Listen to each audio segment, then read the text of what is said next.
안녕하세요. 바보 같은 실수로 인생에서 가장 소중한 것을 빼앗길 뻔한 남자입니다. 저는 일찍이 조실 부모하고 친척 집을 전전하며 외롭게 자랐습니다. 그래서인지 저는 하루빨리 내 가정을 꾸려서 행복하게 살고 싶었어요. 공부를 잘하는 편이었지만 대학에 가서 취직을 하는 것보다는 기술을 배워서 내 장사를 해먹고 사는 게 낫다는 판단을 했죠. 그렇게 저는 25이라는 이른 나이에 저만을 바라봐주는 어여쁜 아내를 만나 가정을 꾸리게 되었습니다. 그래서 혼자 살면서 일하다 지쳐 잠들기 바빠서 호래비처럼 살았는데 아내와 결혼을 한 뒤로는 여기저기서 장사장 때깔 좋아졌단 소리도 많이 들었죠. 그리고 결혼한 지 2년 만에 떡두꺼비 같은 아들도 생겼습니다. 저는 정말 아내와 아들을 위해서라면 뭐든 다 할 자신이 있었어요. 아들이 제 인생의 복덩이였는지 아들을 낳고 나서는 제 일도 승승장구였습니다.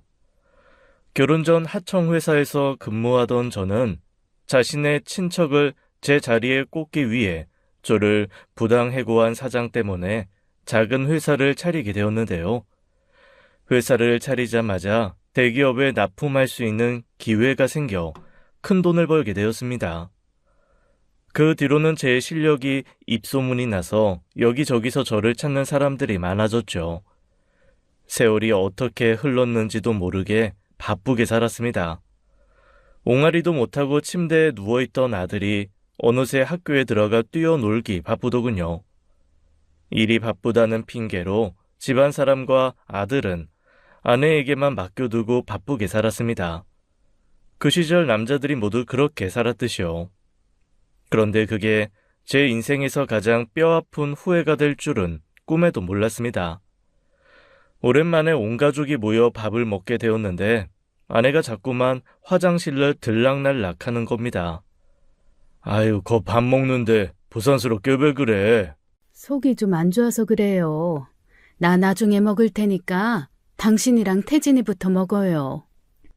그때 아내에게 말 한마디 따뜻하게 어디가 아픈 거냐고 묻기만 했었어도 아내가 몸속에 그렇게 큰 암덩어리를 키우진 않았을 텐데 말이에요. 내내 아픈 것을 숨기고 참으며 살던 아내는 위암 4기 판정을 받았고 몇 차례 수술과 항암에도 불구하고 결국 그 여린 몸이 치료를 견디지 못하고 세상을 뜨고 말았습니다. 그때 아들의 나이가 고작 9살이었습니다. 아내의 장례식장에서 영정사진을 끌어안고 짐승처럼 울었죠. 하지만 그렇게 울고 있을 수만은 없었습니다. 혼자서 일하랴, 살림하랴, 아들 키우랴, 몸이 3개여도 모자랄 판이었죠. 게다가 제가 뭐 해본 게 있겠습니까? 그렇게 혼자 분주하게 움직여봤자 제대로 하는 건 하나도 없었죠. 회사는 회사대로 안 돌아가고 아들은 엄마 잃은 지 1년도 안 돼서 떼국물이 줄줄 흐르고 저희 부자는 하루 걸러 하루 라면 먹고 짜장면 시켜 먹고의 반복이었습니다. 심지어 주말에는 아들을 봐줄 사람이 없어 아들을 태우고 거래처 미팅하러 다니고 그랬네요. 이렇게 살다가는 아들과 저 모두 말라 죽을 것 같았죠. 장 사장이 마누라 잃고 얼굴색이 아주 말도 아니야. 이러다가 장 사장도 말라 죽겠어. 아휴, 혼자 아들 키우려니 너무 힘드네요. 어제는 세수하다가 코피가 줄줄 나더라니까요. 옷도 이게 뭐야. 여기 셔츠기 다 뜯어졌잖아. 아주 호래비가 따로 없네. 어떻게 해야 할지 모르겠어요. 그렇다고 제가 회사를 관둘 수도 없고 아줌마 부르는 것도 한계가 있더라고요. 그래서 말인데 자네 여자 소개 안 받을 텐가? 내가 아는 형님네 조카가 있는데 그 여자가 결혼을 앞두고 신랑이 죽었대나 봐. 물론 결혼을 한 건 아니지만 아무리 그래도 여자가 결혼 앞두고 신랑 죽었으면 혼사끼리 뻥 뚫리진 않지. 내가 만나봤는데 아주 참한 아가씨요. 아내를 잃고 바로 여자를 만난다는 것이 내키지 않아 거듭 거절을 했습니다만 딱 한 번만 만나보라는 사장님의 말에 저는 없는 시간을 내서 맞선 자리에 나갔습니다. 맞선 자리에 나온 여성분은 사장님 말대로 아주 참한 아가씨였습니다. 말도 조곤조곤하고 저에게 조심스럽게 다가오는 게 느껴졌죠. 그리고 제 아내가 죽은 지 몇 년 되지 않았다는 것을 알게 되곤 이런 얘기도 했었어요. 당장 재혼하시기 부담스러우실 것 같아요. 저도 그렇거든요. 사람들이 남편 될 사람 죽었다는 말에 그냥 다른 남자 못 붙여줘서 안달이에요. 저도 그래요. 제 아내 떠나보낸 지 얼마나 됐다고 얼굴 보는 사람마다 새 장가 안 드냐고 그러는데 참 난처하더라고요. 문해가 쓰레기가 된 것 같기도 하고요. 그러실 것 같아요. 사람들은 왜 이렇게 혼자 남겨진 사람한테 다른 사람을 못 붙여주는지 모르겠어요. 그런데요, 이렇게 생각해보는 거 어때요? 사실 제가 지금 친척분 집에 얹혀 살고 있거든요.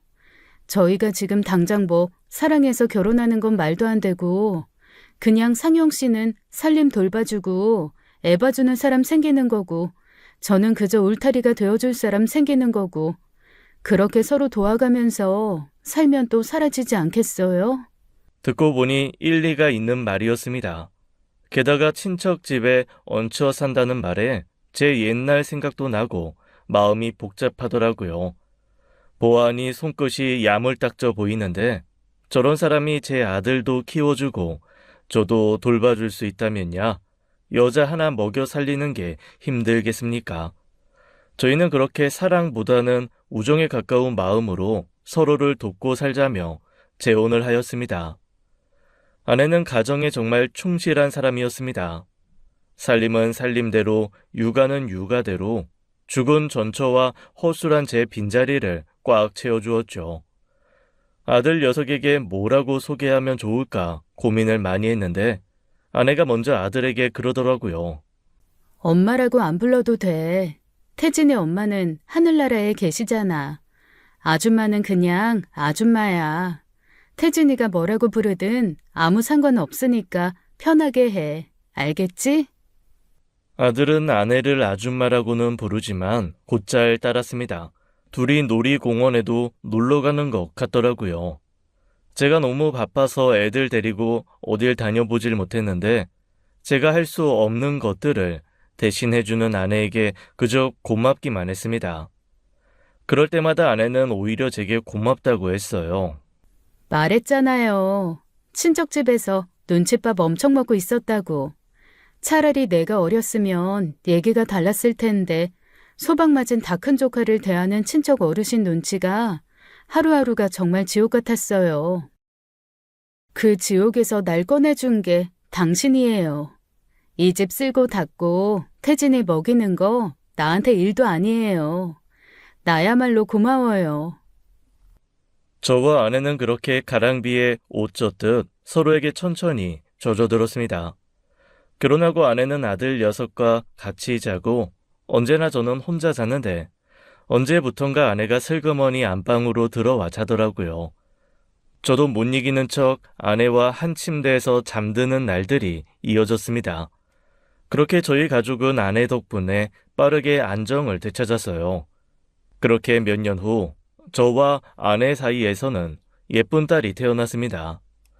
눈에 넣어도 아프지 않다는 말이 새삼 이런 말이구나 깨달았어요.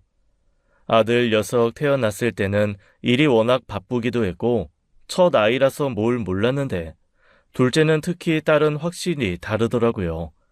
그냥 숨 쉬는 것도 예쁘고 똥을 싸도 예쁘고 밥을 먹으면 그게 얼마나 기특한지 내 아들, 딸을 위해서라면 무엇이든 해낼 자신이 있었습니다. 그 힘으로 저는 회사를 키워나갔고 직원이 단 3명이던 회사는 이제 어느새 직원 100명에 설비까지 갖춘 어엿한 회사가 되었죠. 그리고 제가 이렇게 일에만 몰두할 수 있게 내조를 착실하게 해준 아내에게 고마울 따름이었어요. 저는 핸드폰에 딸 사진을 넣어서 어디든 들고 다니면서 딸 자랑을 했습니다. 너무 예쁘지? 너무 귀엽지? 나 요즘 회식도 안 가잖아. 퇴근만 하면 불이 나게 집으로 가. 요 녀석 보려고. 너무 예뻐. 아들 때는 일하느라 정신없어서 몰랐는데 애 키우는 게 이런 맛이구나 싶어. 자네 딸이야? 근데 어째 하나도 안 닮았어?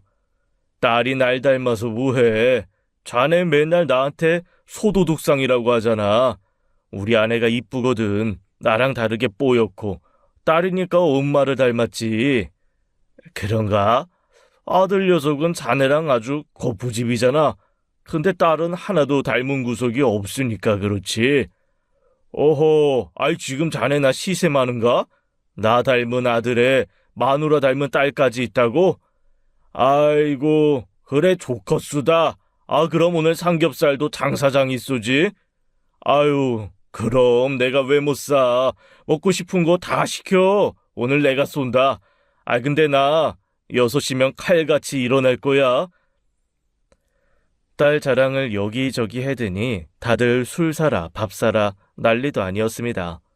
뭐 기쁜 마음으로 사줄 수 있었죠. 그날도 그렇게 술 한잔 사고 생각보다 일찍 귀가하는 날이었습니다. 집에 다 왔는데 현관문이 열려 있더라고요. 그런데 열려있는 현관문 사이로 아내의 엄청 화난 목소리가 들리는 것이 아니겠습니까? 너 진짜 이럴 거면 학원이고 뭐고 다 가지 마. 때려쳐. 네 입에 들어가는 쌀 한 톨도 아까워 죽겠는데 매달 네 학원비로 얼마가 나가는지 알기나 해? 으이구, 네 돌대가리 가르칠 돈으로 소고기를 사 먹고 말지. 갓난쟁이 딸한테 하는 얘기는 당연히 아니겠고 누가 봐도 아들 녀석에게 하는 말인 것 같았죠. 저는 일부러 아내가 아들을 다 혼내고 난 뒤에 초인종을 누르고 집으로 들어갔습니다. 아들 녀석은 풀이 잔뜩 죽어 있다가도 제 눈치를 보며 다시 환하게 웃더라고요. 저는 아내가 딸을 재우러 간 사이 아들의 방에 슬쩍 들어갔습니다. 아들은 책을 펴놓고 게임기를 하다가 제가 들어오니 후다닥 게임기를 숨겼어요. 게임하고 있었니? 아니요. 공부하고 있었는데요. 대진아, 아버지는 말이다. 사람이 살면서 공부보다 중요한 게 있다고 생각해. 그게 바로 거짓말을 하지 않는 거야.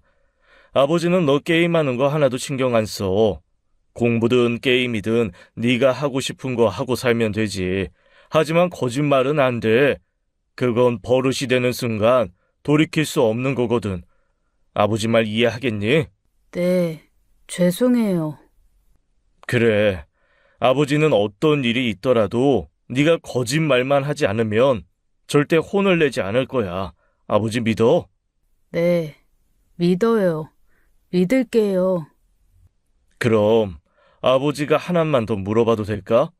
오늘 학원 안 갔니? 네, 왜 안 갔는지 아버지한테 말해줄 수 있어? 절대 화 안 낼게. 약속해. 저는 아들에게 새끼손가락을 내밀며 말했죠. 아들은 한참 꾸물거리다가 대답했습니다. 학원에 저를 자꾸 괴롭히는 친구가 있어서 가기 싫은데 아줌마, 아니, 엄마는 자꾸 학원 빠지면 또 맞을 거라고. 아줌마가 널 때렸어? 아들은 제 눈치를 보더니 한참 있다가 고개를 끄덕이더라고요. 조금 충격이었습니다. 우선 학원 문제는 내가 처리할 테니 가기 싫으면 가지 않아도 된다고 말했어요. 그렇게 저는 아들을 진정시키고 안방으로 들어갔죠. 아내는 딸을 재워놓고 씻으러 들어간 것 같았습니다. 근데 마침 협탁 위에 있는 아내의 핸드폰이 띠링 알림이 울리더라고요. 무슨 알림인가 보려는데 씻고 나온 아내가 헐레벌떡 핸드폰을 낚아챘습니다. 왜 남의 핸드폰을 봐요? 보지도 못했어. 그냥 알람이 울리길래 쳐다본 거야. 근데 당신 혹시 태진이가 학원 가기 싫다고 해? 원래 그맘때 남자애들은 공부는 뒷전이고 노는 것만 중요하잖아요. 신경 쓰지 마세요. 그래도 애가 가기 싫다는 거에는 이유가 있지 않을까? 애들 교육은 제가 알아서 해요. 당신이 괜히 오냐오냐 하면 더 제 말 안 들어요. 가뜩이나 새엄마라고 말 안 듣는데. 태진이가 당신 새엄마라고 말을 안 들어? 아휴, 이런 얘기 뭐하러 해요. 제가 모자라서 그렇죠. 제가 알아서 할게요. 자꾸만 알아서 한다며 제 말을 막는 아내에게 저는 더 이상 말을 꺼낼 수가 없었습니다. 언제나 아들과 집을 믿고 맡겼던 아내가 조금 낯설게 보이는 순간이었죠. 그 뒤로 저는 어쩐지 사람들 앞에서 아내 얘기도 딸 얘기도 잘 안 하게 되었어요. 그러던 어느 날 오랜만에 만난 거래처 사장님이 뒤늦게 딸 태어난 걸 축하한다면서 딸 용돈을 주시더라고요. 아유, 누워있는 애한테 무슨 용돈이에요. 됐어요. 사장님 쓰세요. 받아도 그맘때 애들한테 돈이 얼마나 들어가는지. 그나저나 자네는 골프 안 치지? 에이, 내가 골프 칠 새가 어딨어. 회사 돌보랴, 애 돌보랴 바쁘지. 내가 요즘 가는 필드에 아주 쎄끈한 여자가 하나 들어왔는데 내가 요즘 작업 중이거든. 이 사장님은 여성 편력이 심하기로 유명한 사람인지라 술만 들어갔다 하면 여자 얘기였는데 아니나 다를까 오늘도 여자 얘기에 열을 올리더라고요. 저는 이런 거에는 영 관심이 없어서 그저 술만 축내며 자리를 지키고 있었습니다. 한 볼래? 둘 중에 누가 예쁜지 한 봐줘봐. 에이, 제가 보면 뭘 아나요. 그래도 한 봐봐. 거래처 사장님이 제 코앞에 억지로 핸드폰을 들이댔는데요. 저는 너무 놀라서 하마터면 남의 핸드폰을 떨어뜨릴 뻔했습니다. 거래처 사장님이 작업 중이라며 보여준 여자 사진은 다름 아닌 제 아내였습니다. 아내는 아주 짧은 골프 웨어를 입고 짙은 화장을 한 채 사진 속에서 거래처 사장님의 허리를 끌어안고 환하게 웃고 있더라고요. 저는 사장님에게 그 사진을 한 장 받아다 저장을 하고 그 길로 흥신소로 향했습니다. 일전에 회계 장부를 가지고 잠적한 직원을 잡을 일이 있어서 아는 흥신소 사장님이 있었거든요. 그 사장님한테 자초지정을 말해주고 최대한 빨리 알아봐 달라고 했죠. 이런 것도 인맥이 통해서였을까요? 아내가 조심성이 없어서였을까요? 일주일도 되지 않아 증거가 수두룩 빽빽하게 나왔습니다. 흥신소 사장님도 혀를 내두를 정도였어요. 아내는 저와 결혼 직후부터 줄곧 집안의 재산을 야금야금 빼왔습니다. 저야 제가 가계부 검사할 것도 아니고 생활비야 카드값으로 알아서 빠져나가고 있었으니 얼마가 나갔는지 신경 쓰지 않고 있었거든요. 근데 아내는 제가 카드값이 얼마 나오는지 신경 쓰지 않는 사람이라는 걸 안 뒤부터는 당당하게 사치를 하고 다녔어요. 백화점마다 VIP로 등록이 되어 있었고 명품 매장에선 아내 이름만 얘기해도 다 알고 있을 정도였습니다. 흥신소 사장님의 말을 듣고 집으로 가 장롱을 열어보니 처음 보는 명품 가방들이 잔뜩 숨겨져 있더라고요. 차라리 사치만 했으면 다행이었게요. 그 사치품을 온몸에 휘감은 아내는 아들은 학원에 처박아 두고 딸은 보모를 쓰고 자기는 자유의 몸이 되어 골프를 치러 다녔던 것입니다. 아내가 아들이 학원에 빠지는 것에 예민했던 것도 불시에 집으로 일찍 오면 자기의 외출이 들통나니 그랬던 것이었어요. 게다가 둘도 안 된 딸을 집에 내팽개쳐 두고 골프를 치러 다니다니 아내 외도 증거는 뭐 당연한 수순으로 따라오는 거였더라고요. 심지어 저에게 아내의 사진을 보여줬던 그 거래처 사장님과 당당하게 모텔에 들어가는 사진까지 받았습니다. 더 이상 아내에게 감정을 낭비하는 시간조차 아까웠습니다. 아내에게 혼나 기죽어 있던 아들의 얼굴도 자꾸만 생각이 났고요. 애비가 돼 가지고 괜히 새엄마를 만들어줬다가 아들에게 나쁜 기억만 심어준 것 같아서 후회스러웠습니다. 저는 그날로 아내에게 이혼을 통보하고 받은 증거들을 다 던져버렸습니다. 아내는 사색이 되어서는 잘못했다고 무릎을 꿇고 싹싹 빌었어요.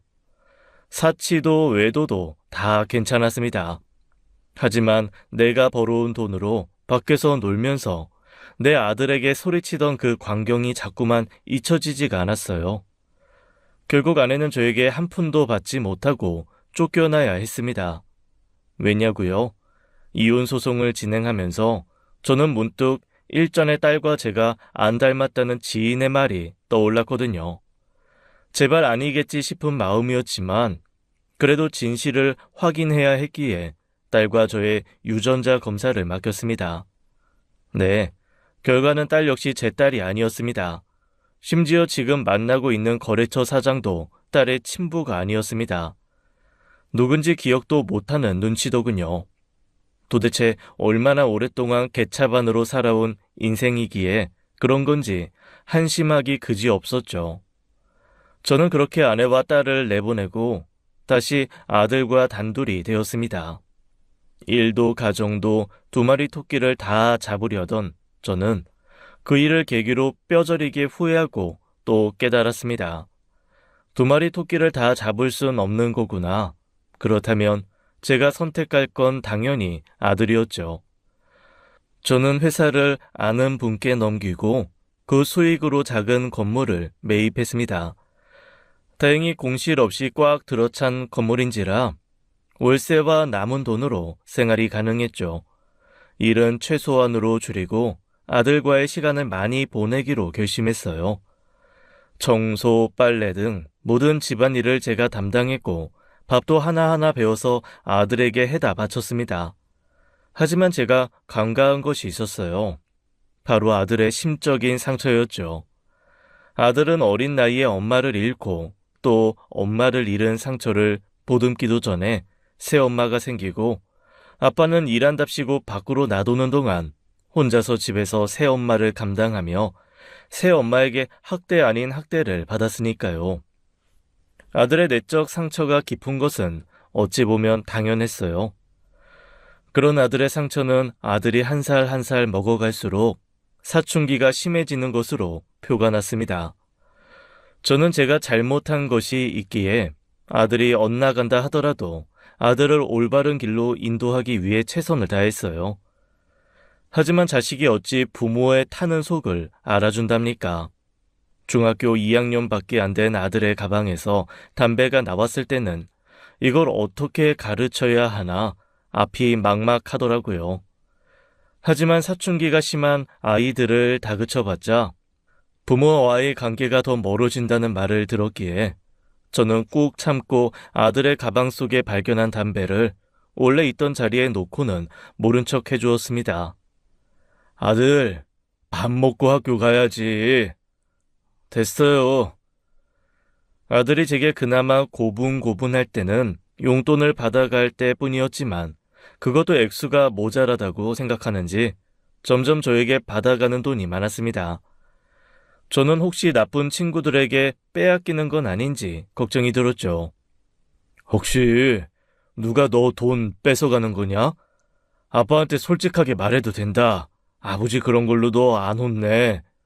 내가 뭐 애예요? 뭔 돈을 빼앗긴데. 그냥 돈 더 달라고요. 요즘 이걸로는 PC방에서 2시간도 못 놀아요. 한 번은 이렇게 참는 것만이 능사가 아니다 싶어 아들을 따끔하게 혼낸 적도 있습니다. 너 지금 아버지한테 그게 무슨 말버릇이야? 오냐오냐 하니까 이 애비가 우습냐? 날 우습게 보는 건 아빠잖아요. 그냥 하던 대로 회사 나가지 왜 하루 종일 집에 들러붙어서 나만 들들 볶는 건데요. 제발 나 좀 내버려 두라고요. 아빠는 아빠 마음대로 엄마 죽자마자 새엄마랑 재혼하고 딸 낳고 다시 이혼도 했으면서 왜 내가 하는 일에는 사사건건 시비인데요. 아들의 따지는 말에 저는 저도 모르게 아들의 뺨을 내려치고야 말았습니다. 제 두꺼운 손에 맞은 아들의 야들야들한 뺨이 새빨갛게 부어오르더군요. 그제서야 저는 아차 싶어졌습니다. 태진아, 아빠가 미안하다. 내가 너무 흥분을 해서. 그렇게 싫으면 내다 버리든가요. 아들은 그렇게 저한테 맞고 가출을 한 뒤 닷새 만에 들어왔습니다. 그 닷새간 저는 아들이 어떻게 되었을까봐 잠도 잘 수 없었고 밥도 먹을 수 없었습니다. 경찰에 신고를 해봤자 요즘 애들 가출 많이 한다고 실종 신고도 받아주지도 않더라고요.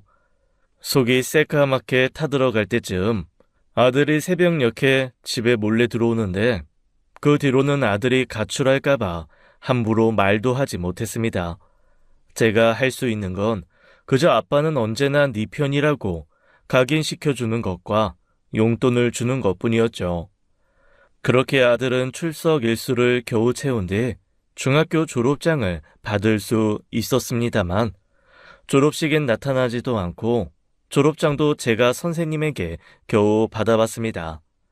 그리고 아들은 고등학교 입학식에도 끝내 모습을 나타내지 않았죠. 그 뒤로 저는 아들의 얼굴을 한 달에 한 번도 못 보는 경우가 허다해졌습니다. 머리가 좀 큰 아들은 질이 아주 안 좋은 친구들과 어울려 다니기 시작했고 마치 인생을 포기한 녀석처럼 굴었죠. 그나마 아들에게 한마디 할 수 있을 때가 용돈을 줄 때뿐이었는데 도대체 미성년자 자식이 뭘 하고 다니는 건지 제 돈이 필요하지 않아 보였습니다. 돈으로도 마음으로도 아들의 마음을 되돌릴 수 없다는 걸 깨달은 저는 무서워지기 시작했어요. 이대로 아들을 영영 잃게 될까 봐요. 시계를 다시 되돌려 재혼하기 전으로 돌아가는 꿈만 매일같이 꿔댔습니다. 하지만 현실은 시간을 절대 되돌릴 수 없고 저 또한 아들을 되돌릴 방법을 찾지 못했어요. 이 시간이 아들에게는 어떤 시간일지 모르겠지만 저에겐 악몽 같은 시간이었습니다. 남들은 비싼 돈에 회사 팔고 건물주 생활하면서 호의호식한다고 부러워했지만 제 속은 까맣게 타들어가만 갔지요. 그러던 어느 날 건물 주변을 돌아다니며 청소를 하고 있었는데 모르는 번호로 연락이 왔습니다. 장태진 학생 보호자 되시나요? 누구시죠? 제가 장태진 애비입니다만. 네, 여기 사거리에 있는 종합병원인데요. 아드님이 오토바이를 타고 다니다 사고가 났어요. 지금 얼른 오셔서 수술 동의서에 사인을 해주셔야 할 것 같습니다. 저는 그 길로 택시를 잡아 타고 병원으로 향했습니다. 응급실에 누워있는 아들의 꼴이 처참했어요. 아들은 온몸에 피를 뒤집어 쓴 채 창백한 얼굴로 누워있었습니다. 선생님, 이게 대체 무슨 일입니까? 제가 장태진 학생 애비입니다. 이놈 당장 수술시켜주세요. 제발 살려만 주세요. 의사 선생님 제발요. 아들과 같이 실려온 놈은 총 4놈이었어요. 그중 아들의 보호자인 제가 제일 먼저 왔기에 아들은 제일 먼저 수술방으로 들어갔습니다. 듣자 하니 질 나쁜 친구들과 어울리던 중 오토바이를 타게 되었는데 아들 놈은 헬멧을 쓴 채 뒷자리에 타고 있다가 튕겨져 나갔다고 하더라고요. 오토바이 사고 환자들의 예후가 워낙 좋지 않아 의사 선생님은 저에게 마음의 준비를 하라고 하셨습니다. 하지만 저는 이대로 아들을 보낼 수 없었어요. 수술 후에도 의식을 찾지 못하고 누워있는 아들 옆에 붙어서 하루 종일 병간호를 했습니다. 욕창이 생길까봐 하루에 2번씩 수건을 적셔 아들의 온몸을 닦아주었습니다. 아기 때도 안 시켜본 목욕을 아들이 시커먼 어른이 되고 나서야 시켜준다는 것도 저에겐 그저 참회의 시간이었습니다. 갑자기 아기가 된 아들을 제 손으로 하나하나 돌보면서 진작 이렇게 했더라면 내 아들이 이런 고통스러운 시간을 갖지 않아도 됐을 텐데 하는 생각이 들었답니다. 제게 건물이 있다는 게 얼마나 감사한지 몰랐습니다. 적어도 돈 때문에 아들을 포기하는 일은 일어나지 않았으니까요. 아들과 같이 사고를 당했던 친구들 중에는 부모가 찾아오지 않는 친구들도 있고 병원비가 비싸다고 치료를 포기하겠다고 하는 친구들도 있었습니다. 저는 내 아들과 같이 다친 놈들이었기에 차마 외면할 수가 없었고 그 부모님에게 빌려주는 거라는 말과 함께 입원비와 수술비도 내주었습니다. 이렇게라도 선행을 베풀면 혹시 나의 이 선행이 내 아들에게 돌아오지 않을까 하는 마음도 있었고요. 그런데 정말로 기적이 찾아왔습니다. 젖은 수건으로 열심히 아들을 닦이고 있는데 잡고 있는 아들의 손이 미세하게 떨리는 것 아니겠어요? 저는 당장 의사 선생님과 간호사님을 불러 확인해 달라고 했죠. 정말로 아들의 의식이 돌아온 겁니다. 사고 난 지 3개월 만에요. 매일 아들의 손을 붙잡고 기도했습니다. 비록 제가 신을 믿는 건 아니었지만 아들만 깨어난다면 무엇이든 하겠다면서요. 그렇게 아들의 손을 붙잡고 매일 기도하던 어느 날 아들이 제 손을 잡은 손에 힘을 주면서 눈을 떴습니다.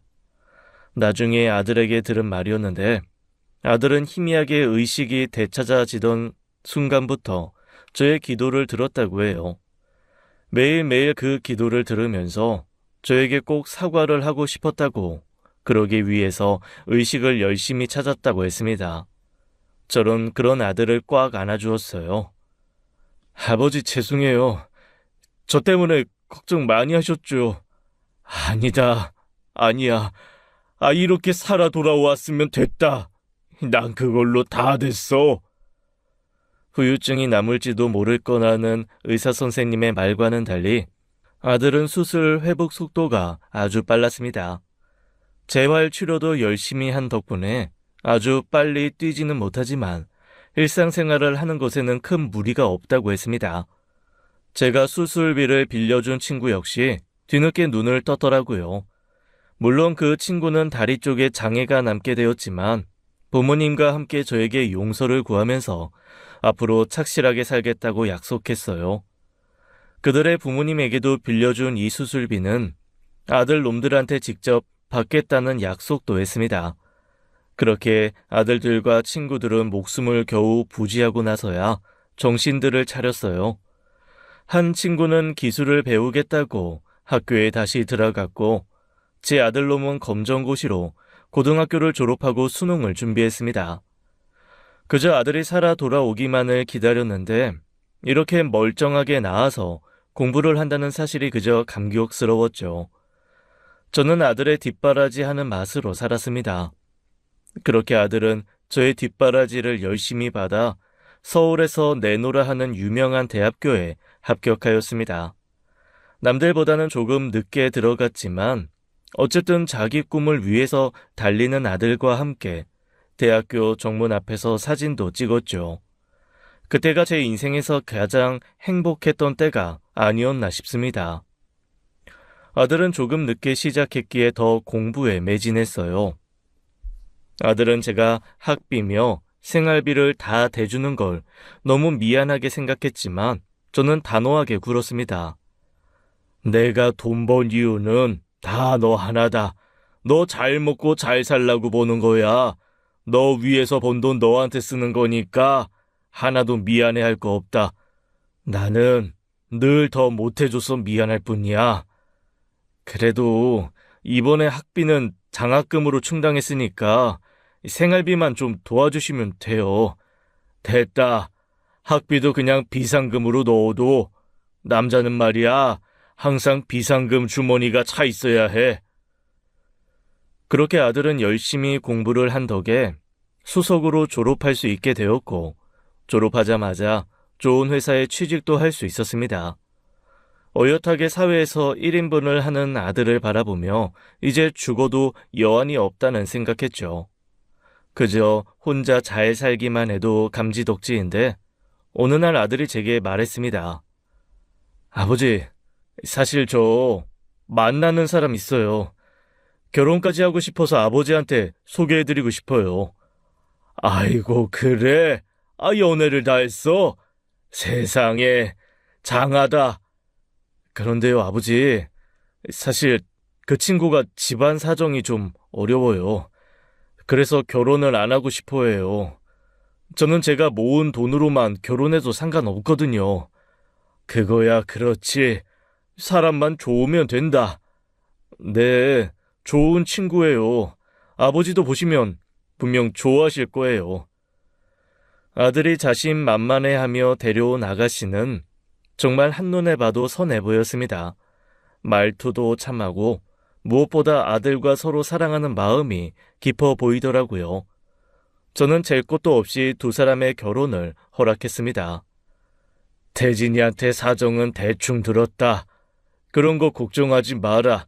나 아들만을 위해 살아온 사람이야. 내 아들한테 주는 건 무엇도 아깝지 않은 사람이다. 아가, 너는 내 아들이 선택한 사람이니 너한테 들어가는 것 또한 나한테 아까울 게 하나도 없다. 그러니 걱정하지 말고 그저 두 사람 행복하게, 건강하게 그렇게만 살면 된다. 무슨 뜻인지 알지? 정말 감사해요. 저 정말 잘할게요, 아버님. 예비 며느리는 정말 부침성이 좋은 아가씨였습니다. 저에게 딸이라고는 아내 같지도 않은 두 번째 아내가 낳았던 그 갓난 아기가 전부였기에 사실상 없는 거나 마찬가지였는데요.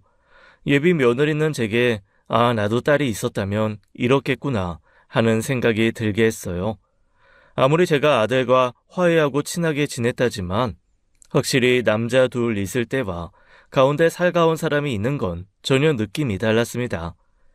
예비 며느리는 아들과 어디 놀러 가거나 맛있는 것을 먹을 때면 언제나 저를 불렀어요.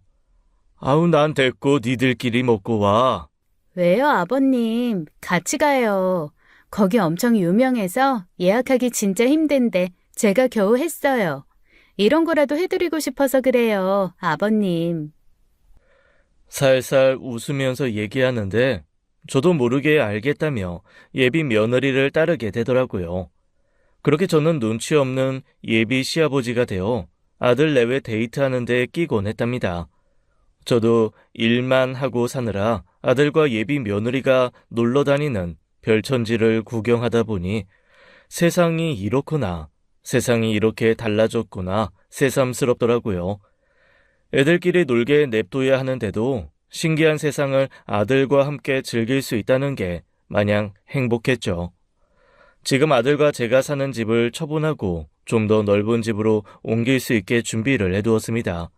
저는 괜찮다는데도 아들은 같이 살아야 한다며 예비 며느리를 설득했어요. 사실 다 제 주머니에서 나가는 돈이었기에 저는 못 이기는 척 아들의 의견을 따랐습니다. 아들이 결혼한다고 해서 따로 살게 된다면 서운할 것 같았던 것도 사실이었거든요. 예비 며느리는 결혼 전부터 집을 들락날락하며 지냈습니다. 늦게까지 놀며 자고 가기도 했고요. 그날도 예비 며느리가 자고 간 날이었습니다. 저는 아침 일찍 일어나는 게 습관이 되어서 아침에 일어나 씻고 미숫가루 한 잔 타 마시고 있던 때였어요. 아들 방에서 나오는 예비 며느리가 몸이 다 비치는 옷을 입고 자다 깬 모습으로 나와서 너무 놀라 얼른 고개를 돌렸습니다. 미안하다. 내가 얼른 들어가마. 그런데 예비 며느리가 웃으며 제게 다가왔어요. 그렇게 얇은 옷을 입어놓고는 제 팔짱을 끼더라고요. 아버님, 좋은 아침이에요. 잘 주무셨어요? 저는 불편한 마음이 들어 예비 며느리의 팔짱을 빼고 대충 대답을 해주고 얼른 방으로 들어갔습니다. 처음엔 아버지가 안 계시고 어머니와 단둘이 살아서 격이 없는 건가 싶었지만 곧 그게 아니라는 것을 깨닫게 되었어요. 갑자기 밥을 사달라고 부르길래 당연히 아들과 함께 있는 줄 알았는데 예비 며느리는 혼자 있더라고요. 심지어 예비 며느리가 부른 식당은 요리사를 마주보고 나란히 앉는 오마카세 집이었어요. 감칠맛 나게 하나씩 나오는 초밥을 집어먹는데 예비 며느리가 팔짱을 끼더라고요. 사실 초밥이 너무 먹고 싶었는데 비싸잖아요. 그래서 아버님 불렀어요. 아버님이 뭐 먹고 싶으면 전화하라고 하셨잖아요. 그쵸? 그래. 또 나왔다. 어서 먹자. 사실 전 아버지가 안 계셔서 아버지 정이 너무 그리웠거든요. 근데 태진 씨는 어머니가 안 계시다는 거예요. 그래서 정말 천생연분이라고 생각했죠. 저는 태진 씨한테 엄마가 되어주고 아버님은 제 아버지가 되어주면 너무 좋겠죠? 그래. 앞으로 좋은 가족이 되셨구나. 사실 태진 씨가 아버님 얘기 정말 많이 했거든요. 그럴 때마다 항상 아버님이 너무 궁금했어요. 도대체 어떤 분이시길래 아들을 이렇게 헌신적으로 사랑하실까 하고요.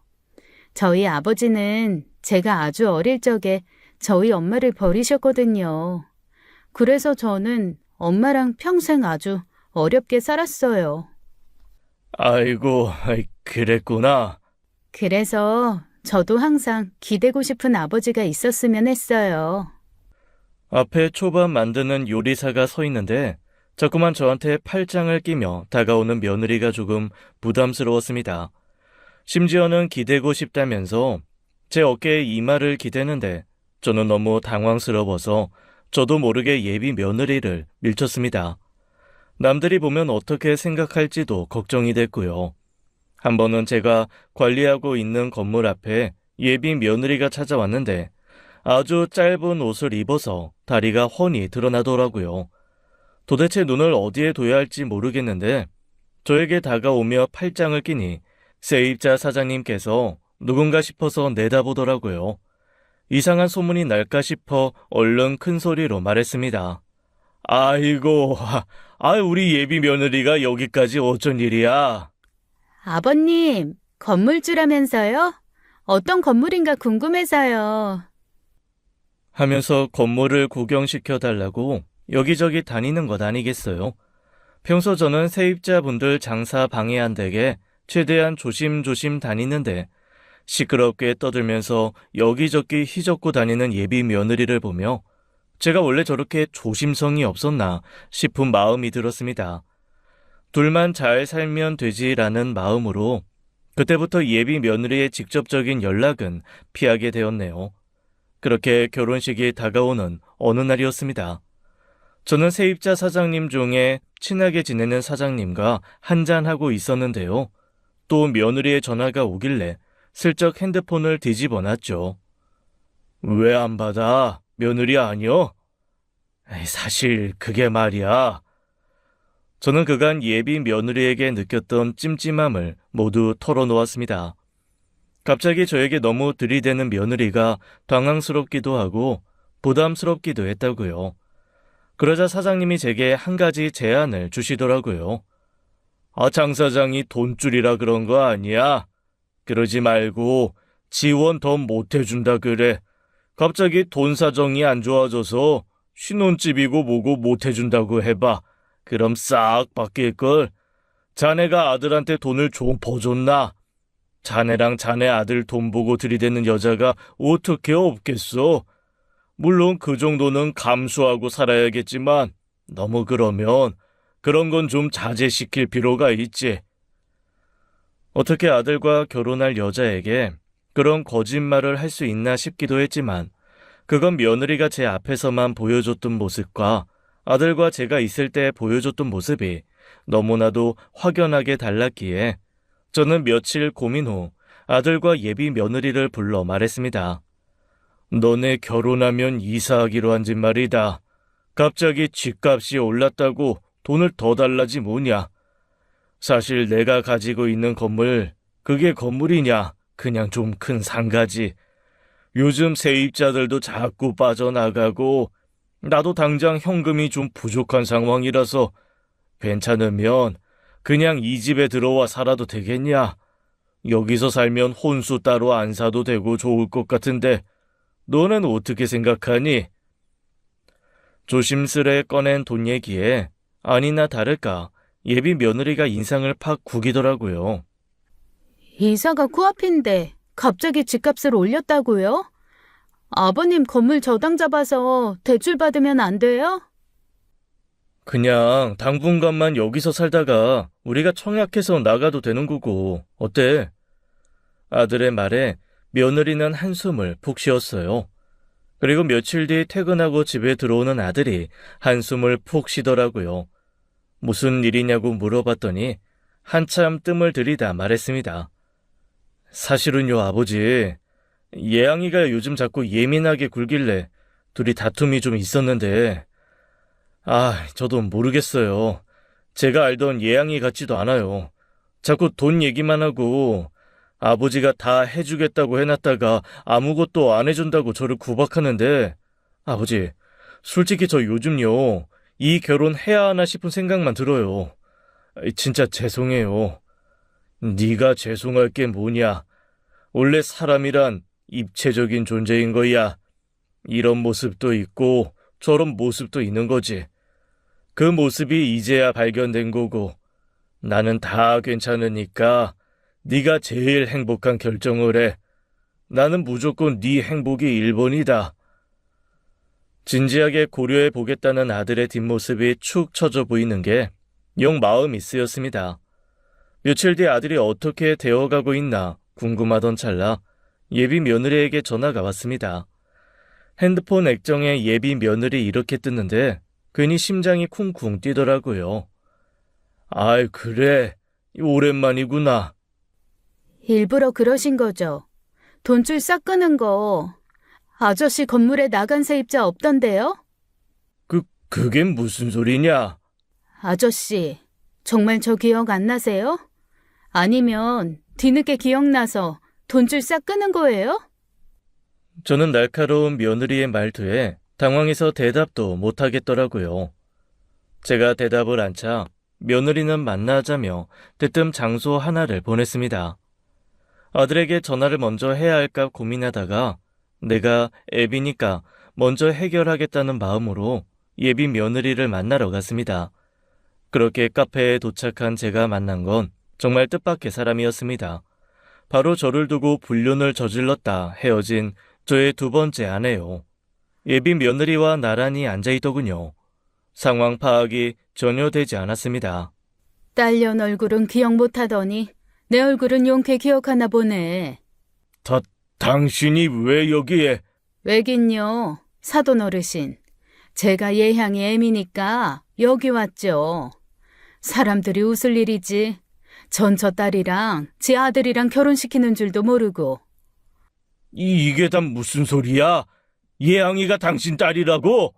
그래, 당신이 아주 칼바람 불면 내쫓았던 불쌍한 내 새끼다. 이제라도 아빠 덕 좀 보나 했더니 돈줄 싹 끊었더만. 아저씨가 우리 엄마 매몰차게 버린 얘기 나 다 들었어요.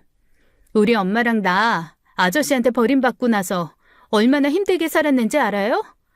그런데도 아저씨는 장태진이랑 잘 먹고 잘 사는 거 보는데 내 창자가 뒤틀렸다고요. 우리 신혼집으로 사기로 했던 그 집 엄마한테 안 사주면 내가 당신 아들도 나만큼 고통스럽게 해줄 거야. 그게 무슨 소리냐? 내가 무슨 네 엄마를 버려? 네 엄마는... 과거 얘기는 해서 뭐해? 당신 보아하니 아들이랑 짝짝꿍해서 내 딸 파혼시키려는 모양인데 어림도 없지. 처녀 데리고 가서 밤낮으로 그 집에 재워놓고 이제 와서 내친다고? 내 딸 앞길 망칠 일 있어? 결혼을 하든가 파혼을 시킬 거면 파혼값을 내놓든가. 보안이 아내가 자기 딸한테 왜 이혼했는지는 말하지 않고 저 때문에 힘들게 살았다고 매일같이 세뇌를 시킨 모양이더라고요. 정말 어이가 없어서 입이 떡 벌어지더군요. 과거 얘기를 했으면 뭐하냐니? 당신이 예양이한테 과거 얘기를 엉망으로 해놔서 애가 이 지경으로 자랐는데 너 말이다. 내가 네 친부 아닌 건 알고 있지? 아저씨가 엄마가 애 있는 거 알고도 다 괜찮다고 했다면서요. 웃기는 소리 말아라. 네 엄마는 너 생기기 훨씬 전부터 나랑 결혼한 사람이야. 애초에 파혼당하고 오갈 데 없는 네 엄마 데리고 산 게 나다. 애한테 무슨 그런 말을 해? 얘 들을 필요 없어. 나 말이다. 내가 너 처음 태어나던 그 순간이 아직도 생생하게 기억나. 앞서서 마누라 잃고 아들 하나 키우다가 딸이 생겼는데 내가 얼마나 기뻤는지 아냐? 그런데 네 엄마가 내 돈 다 갖다 쓴 것도 모자라서 내 뒤로 남자 만나고 다니다 나한테 들킨 거야. 뭐라고요? 네 엄마가 사치 부린 거, 나한테 말도 안 하고 생활비 많이 쓴 거, 나 아무렇지도 않았다. 돈이야 벌면 그만이고 자기 자식 아닌 내 아들까지 키워준 여자한테 나 그 정도 돈을 쓸 수 있었다. 그런데 네 엄마가 남자 만나고 쳐돌아댕기느라 내 아들을 여보, 그때는 내가 당신이 왜 내 여보야? 우리가 이혼한 지가 언젠데. 그리고 당신도 그러는 거 아니야. 애를 대체 어떻게 키운 거야? 도대체 뭐라고 했길래 애가 이 지경으로 자란 거냐고? 엄마가 아빠가 다 알고도 우릴 버린 거라고 했어요. 애 딸린 여자도 괜찮다고 재혼해놓고 1년 만에 팽당한 거라고. 너희 새아빠 아주 나쁜 사람이라고. 그래서 난 평생 기억도 안 나는 친아빠, 새아빠 둘 다 원망하고 저주하면서 자랐어요. 근데 예양아, 이 아저씨 말 다 믿는 거 아니지? 엄마 말을 믿어야지. 저 아저씨 말을 믿으면 어떡해?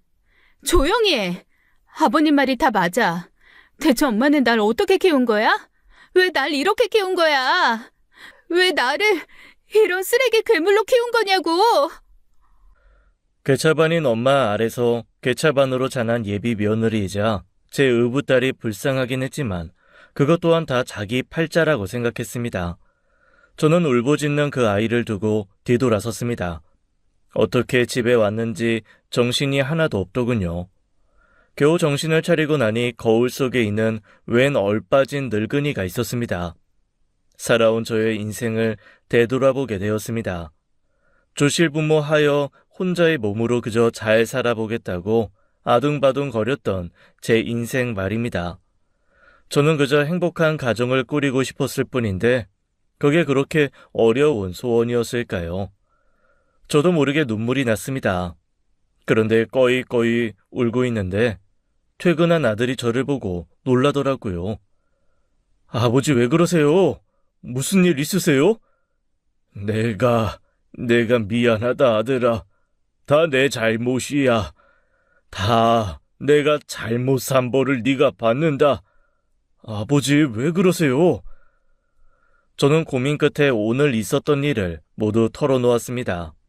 아들은 오랜만에 듣는 새엄마 얘기에 놀라더니 이내 모든 게 이해 간다는 듯 고개를 끄덕거렸어요.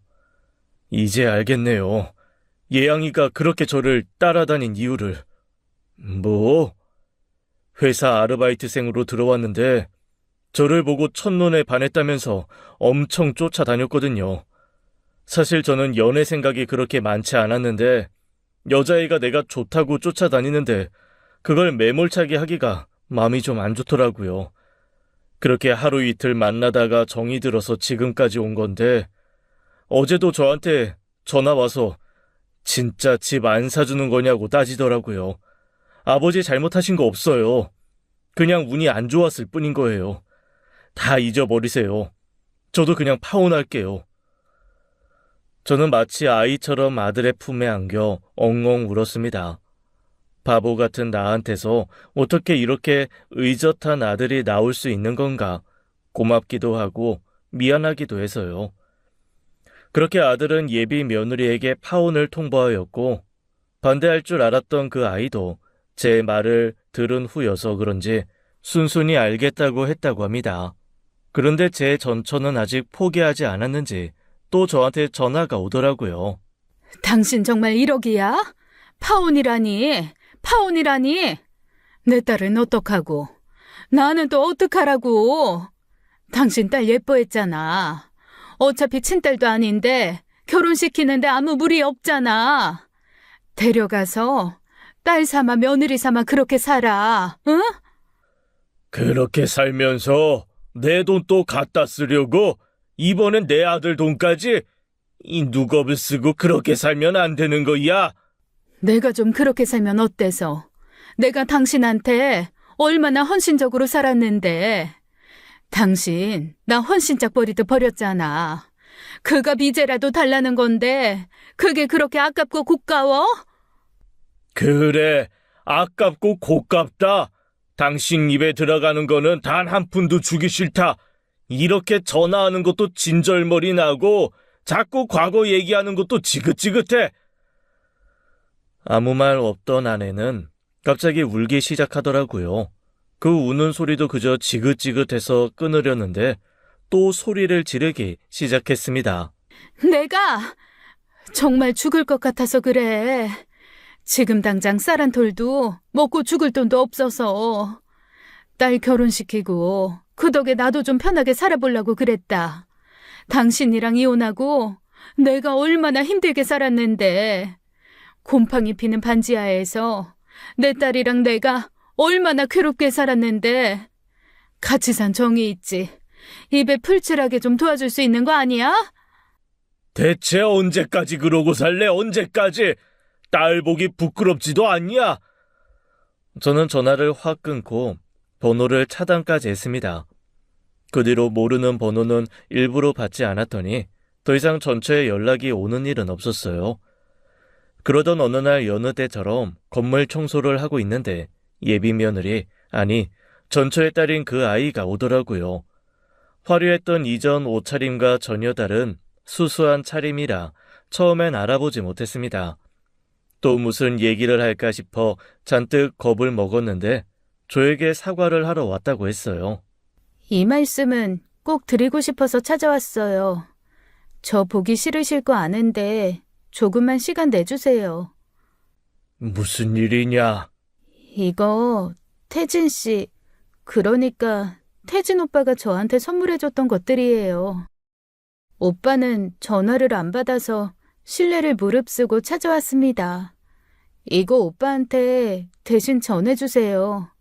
그동안 못되게 굴어서 미안하다는 말도요. 그래, 전해주마. 그리고 아저씨께도 죄송해요. 저는 엄마랑 단둘이 살아서 엄마 말이 전부라고 생각하고 살았어요. 그래서 엄마가 하는 말 의심도 안 하고 철석같이 믿었고요. 그래서 아저씨랑 오빠한테 못할 짓 한 거 정말 죄송해요. 앞으로 두 분 앞에 절대 다신 나타나지 않을 거예요. 그리고 저 엄마랑도 연락 끊었어요. 그동안 엄마랑 살면서 엄마가 저 많이 괴롭게 했거든요. 그래도 엄마랍시고 끌어안고 살았는데 이제 더 이상은 그렇게 살았다간 저도 엄마처럼 될 것 같아서요. 지방에 숙식 제공해주는 대로 취직해서 다음 주에 내려가요. 그동안 예뻐해 주셔서 정말 감사했습니다. 건강하세요. 아이는 진심으로 뉘우치는 것 같았습니다. 뻔뻔하게 악다구니를 쓰던 제 엄마와는 영 딴판이더라고요. 쓸쓸하게 돌아가는 그 뒷모습이 어찌나 작고 불쌍한지 저 아이가 태어났을 때 제게 주었던 기쁨이 이로 말할 데가 없던 과거가 생각나기도 했고요. 저는 지갑에 있는 돈 뭉치를 꺼내 그 아이에게 쥐어줬습니다. 이거 가지고 가라. 지금 있는 게 이것밖에 없어서.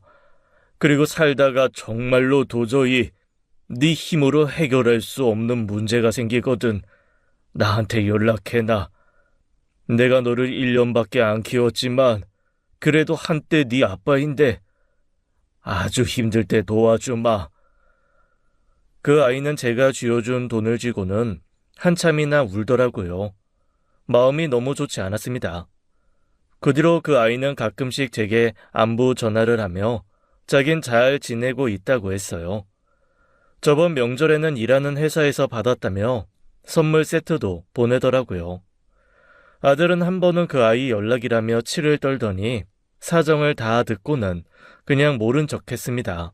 파혼한 아들은 한동안 혼자서 지내는 듯 하더니 회사에서 일하는 동료 직원과 결혼을 하겠다고 했습니다. 새로 만난 새 예비 며느리는 아주 명랑하고 밝은 아가씨였어요. 상견례에서 만난 사돈 어르신들도 참 인자하니 좋은 분들이더라고요. 제 아들을 사위가 아니라 아들처럼 생각해 주신다는 말에 주책맞게도 눈물이 흘렀습니다. 이 모든 풍파를 겪고 나서야 저는 마침내 제가 원하는 단란하고 화목한 가족이 생기게 되었습니다. 아들과 며느리는 물론이거니와 예쁜 손녀까지 생겼고요. 사돈 어르신과 종종 만나 인생에 대한 회포를 풀며 술을 한 잔 기울이는 여유도 생겼습니다. 이 모든 것이 하늘에서 나를 지켜보고 있는 첫 번째 아내의 덕인 것 같아 그저 미안하고 고맙고 그러네요. 순간의 잘못된 판단으로 인해 하마터면 제 인생에서 가장 소중한 아들을 빼앗길 뻔했던 저의 이야기 잘 들으셨나요? 앞으로도 유행 없는 올곧은 인생을 살면서 노력하겠습니다. 저의 이야기 들어주셔서 감사합니다.